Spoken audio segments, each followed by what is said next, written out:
देवी प्रपन्नार्ति हरे प्रसीद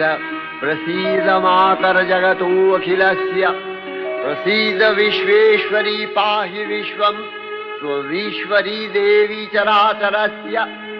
आधारभूता जगतस्त्वमेका महीस्वरूपेण यतः स्थितासि अपां स्वरूपस्थितया तवैतदप्यायते कृष्णम् अलङ्घ्य वीर्ये वैष्णवी शक्तिरनन्तवीर्या विश्वस्य बीजं परमासि माया सम्मोहितं देवि समस्तमेतत् त्वं वै प्रसन्ना भुवि मुक्तिहेतुः